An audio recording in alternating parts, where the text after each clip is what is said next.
La pandemia que estamos viviendo en el mundo entero acentuó la desigualdad social y económica tanto del planeta, y Colombia no es la excepción. Esto, por supuesto, ha dificultado muchísimo la situación económica de miles y miles de hogares colombianos, sobre todo los de las zonas más vulnerables de nuestro país. Perdieron sus ingresos y hoy prácticamente están enfrentados al hambre, a las dificultades y a muchos problemas ligados a la falta de ingresos. ¿Qué hacer? Pues resulta que coge fuerza en una bancada del Congreso de la República una propuesta económica tendiente a eso, a garantizarle cuando menos a los más pobres de nuestro país un mínimo ingreso, un mínimo vital, un mínimo salario que le permita atender sus necesidades básicas y elementales, sobre todo en medio de esta emergencia. Quien ha liderado esta iniciativa es el senador Iván Marulanda, quien a esta hora de la mañana nos acompaña aquí en Noticias Caracol. Inclusive la propuesta ya la presentó al Gobierno Nacional. Senador, un gusto saludarlo a esta hora de la mañana. ¿Qué tal? Muy buenos días. Hola, Juan Diego, un gusto estar con su audiencia y estoy a sus órdenes. Muchas gracias, senador. Su propuesta busca generar un ingreso a cerca de 9,5 millones de hogares colombianos. En personas, eso son un poco más de 34 millones de colombianos. ¿En qué consiste? Sí, primero es una construcción de 9 partidos políticos que hemos estado haciéndole la digestión a este problema. Como es bien sabido, la Constitución colombiana le entrega al Congreso de la República una función muy importante de control político y de examen de todas las normas que pida un gobierno en estado de excepción económica. Luego, nosotros podemos modificar esas normas, nosotros podemos ampliarlas o nosotros podemos derogarlas. Y en función de esa responsabilidad constitucional, estamos trabajando hace varias semanas en examinar esas medidas desde esta preocupación. Lo que está haciendo el gobierno es muy poco, no alcanza a resolver para nada la angustia de las familias, de las empresas cerradas y enclaustradas en este confinamiento en el que nos tiene la pandemia. Entonces, nosotros lo que estamos proponiendo es a empleados formales en condiciones de vulnerabilidad, a trabajadores independientes formales, también formales, en condiciones de vulnerabilidad, un salario mínimo mensual con prestaciones sociales, es decir, 1.409.000 pesos mensuales por 3 meses. Estos son aproximadamente 3.5 millones de personas. Por otro lado, a 9.5 millones de hogares, de familias, de hogares, un salario mínimo sin prestaciones, hogares de personas que no tengan empleo formal, que vivan de la actividad informal y que no tengan ingresos, en condiciones de absoluta pobreza. Eso sumado nos da 34.5 millones de colombianas y de colombianos que recibirían un subsidio del gobierno durante 3 meses de un salario mínimo para poder sobrellevar dignamente esta pandemia, este encierro en el que nos tiene el coronavirus. Con una advertencia, no pasaría, solamente, senador? Sí.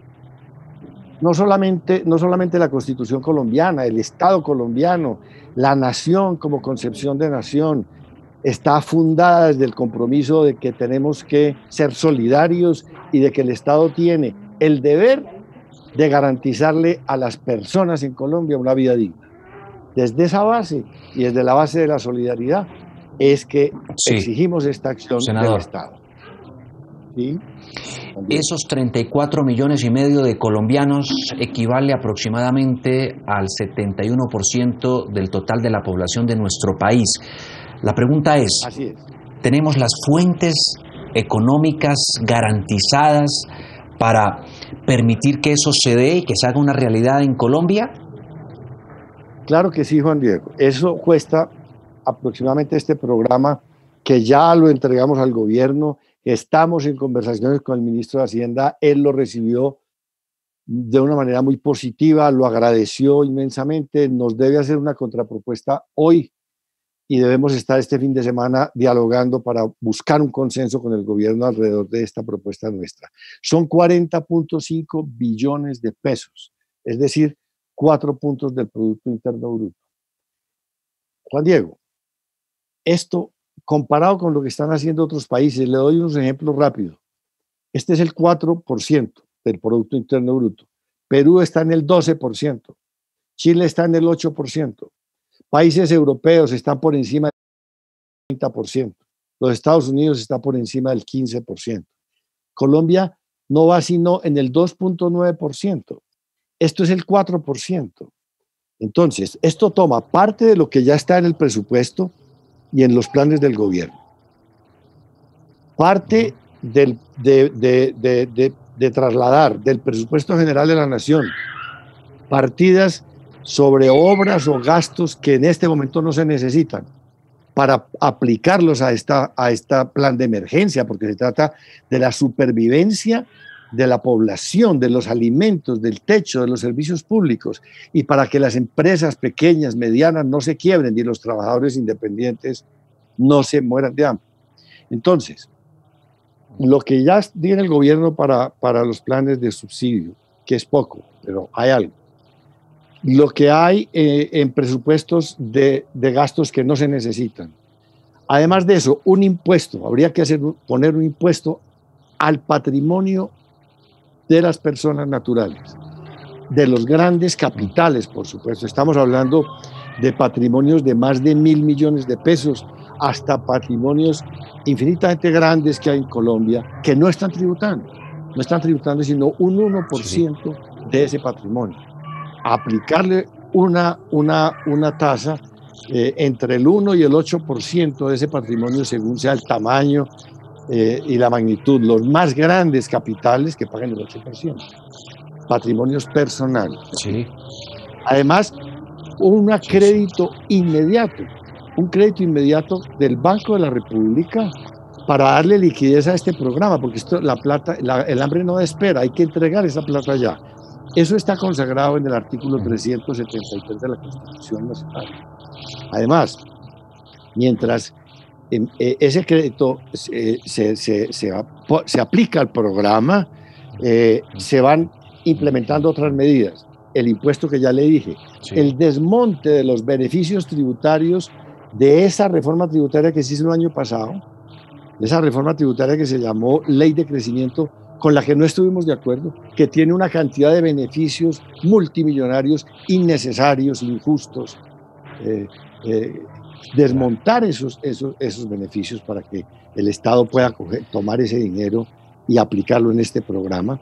También pues está sobre la idea y está sobre la mesa la idea de solicitar créditos internacionales a la banca multilateral, al Banco Mundial, al Banco Interamericano de Desarrollo, a la Corporación Andina de Fomento, al Fondo Monetario Internacional, y además refinanciar la actual deuda pública del país. Con todos esos recursos y de sobra se financia este programa para atender, repito, a la supervivencia, a la sobrevivencia del pueblo colombiano y de las pequeñas, medianas empresas de Colombia en estas condiciones tan críticas, para que esta economía no se quiebre y para que nuestra gente no padezca más hambre y se tenga que tirar a la calle a correr el enorme riesgo de contaminarse, de contagiarse y de que tengamos aquí una mortandad que no queremos los colombianos y no nos merecemos. Porque la gente se está Marulanda, estaremos muy pendientes. La gente se está desesperando. Sí, de acuerdo. Y se está saliendo para la calle, y eso es un riesgo enorme, y se está desesperando porque tiene hambre. Eso hay que impedirlo dándole estos subsidios inmediatamente a la población. Estaremos muy pendientes, senador, de la contrapropuesta que usted nos dice le va a hacer en los próximos días el Ministerio de Hacienda a esta bancada que promueve la posibilidad de abrirle cabida en medio de toda esta crisis a un mínimo vital para 34.5 millones de colombianos, que costaría 40.5 billones de pesos y que sería durante un periodo de 3 meses para calmar el hambre y las difíciles situaciones en nuestro país. Senador, muchísimas gracias por compartir este momento, explicarnos esta propuesta. Sí, dígame. Gracias, Juan Diego. Mire, permítame decirle, somos 53 senadores de 9 partidos políticos, más de la mitad del Senado de la República. 50. Bueno, pues esperemos la contrapropuesta que dice el gobierno. Senador, muchísimas gracias por estar con nosotros a esta hora de la mañana aquí en Noticias Caracol. Propuestas que surgen, iniciativas que se plantean en medio de toda esta gravísima situación que estamos viviendo por el COVID-19.